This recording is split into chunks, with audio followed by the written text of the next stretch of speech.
Subscribe பண்ணுங்க.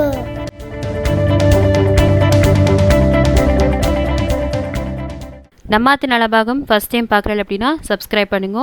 So பக்கத்தில் இருக்க பெல் சிம்பிள் ப்ரெஸ் பண்ணிவிட்டு ஆல் அப்படிங்கிற ஆப்ஷன் செலக்ட் பண்ணிக்கோங்க. ஸோ நான் போடுற எல்லா வீடியோஸுமே உங்களுக்கு உடனுக்குடன் அப்டேட் ஆகும். Hi, hello, welcome and good morning. இன்றைக்கி நம்மாத்து நலபாகத்தில் மஞ்சள் பொங்கல் எப்படி பண்ணுறதுன்னு பார்க்க போகிறோம் பிரேக்ஃபாஸ்ட்டுக்கு. இப்போ இதுக்கு என்னெல்லாம் தேவைன்னு பார்த்துடலாம். பொங்கலுக்கு ஆஸ் யூஷுவல் பச்சரிசி தான் நம்ம எடுத்துக்க போகிறோம். இந்த மாதிரி நீளமாக இருக்கிற பச்சரிசி எடுத்துக்கோங்க. உருட்டு பச்சரிசி நம்ம சாப்பாட்டுக்கு எடுக்க மாட்டோம், அதனால் இந்த மாதிரி பச்சரிசி எடுத்துக்கோ. 250 ml கப்பால் 1 கப் எடுத்திருக்கேன். 1 கப்புக்கு அரை கப் பாசிப்பருப்பு, 1 கப் அரிசிக்கு அரை கப் பாசிப்பருப்பு, தாளிக்கிறதுக்கு நெய், மிளகு, ஜீரகம், பெருங்காயத்தூள், உடைச்ச முந்திரி பருப்பு ஒரு 15 எடுத்திருக்கேன்.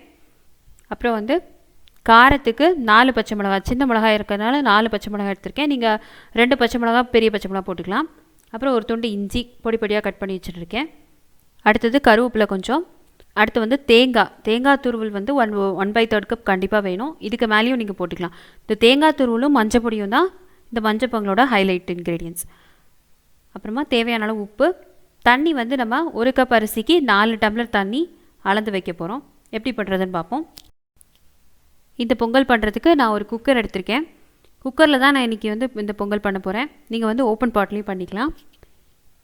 இப்போ இதில் பாசிப்பருப்பை சேர்த்துக்கிறேன். தேவைப்பட்டால் நீங்கள் 1 ஸ்பூன் நெய் விட்டுண்டு பாசிப்பருப்பு வறுத்துக்கலாம். நான் ட்ரையாகவே வறுத்துக்கிறேன். இதை நல்லா ஒரு 2 மினிட்ஸ் வாசனை வர அளவுக்கு வறுத்தா போகிறோம்.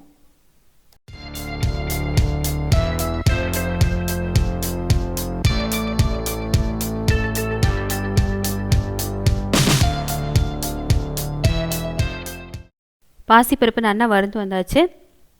ரொம்ப கருகிராமல் பார்த்துக்கோங்க. லைட்டாக சூடுபட்டு பொன்னிறமான போகிறோம். நல்ல வாசனை வந்தோடனே எடுத்து ஒரு பவுலில் மாற்றின்றலாம். இப்போ இதுலேயே அரிசியை போட்டு தண்ணி விட்டு நல்லா ஒரு 2-3 தரம் களைஞ்சி எடுத்துக்கலாம். இந்த மாதிரி களைஞ்சி எடுத்துட்டாச்சு. இப்போ இதில் நம்ம தண்ணி இந்த கப்பு 250 ml கப்புக்கு அரிசி எடுத்தோம் இல்லையா, அந்த கப்பாலேயே 4 டம்ளர் தண்ணி அளந்து சேர்த்துக்கிறேன். தண்ணி லைட்டாக முத்துக்கொதி வர வரைக்கும் வெயிட் பண்ணலாம். தண்ணி லைட்டாக முத்துக்கொதி வர ஆரம்பிச்சாச்சு. இப்போ இதில் அரிசி பருப்பு சேர்த்துக்கலாம்.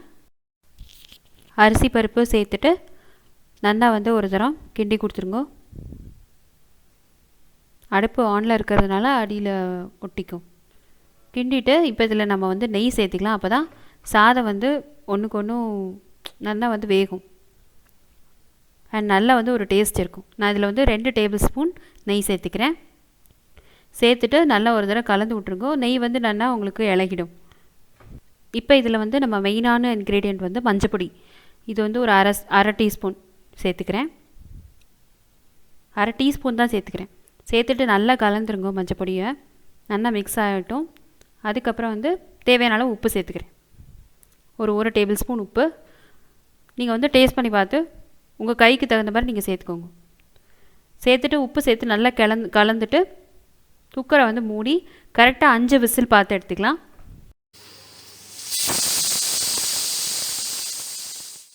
இப்போ குக்கர் ஆஃப் பண்ணியாச்சு.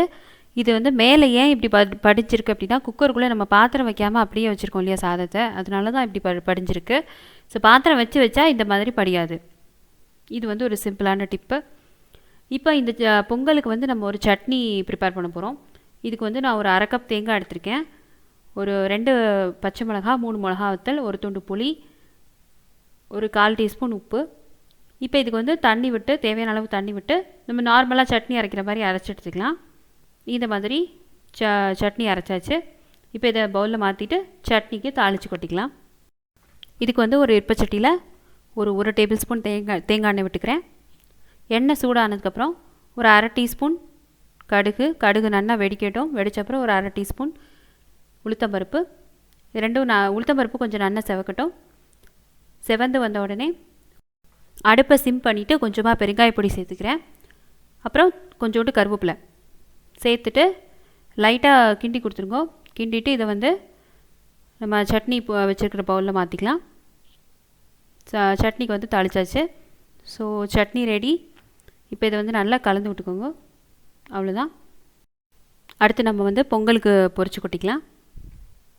இதுக்கு நான் அதே பேனில் ஒரு 3 டேபிள் ஸ்பூன் நெய் சேர்த்துக்கிறேன். சேர்த்துட்டு நெய் வந்து லைட்டாக சூடாகட்டும், அதாவது நெய் நல்லா உருகட்டும். அதுக்குள்ளே நம்ம பொங்கல் எப்படி ரெடி ஆகிருக்குன்னு பார்த்துடலாம். ப்ரெஷர் நல்லா ரிலீஸ் ஆகிடுத்து. மெதுவாக ஓப்பன் பண்ணி பார்க்குறேன். வாவ், பொங்கல் சூப்பராக ரெடி ஆகிடுது.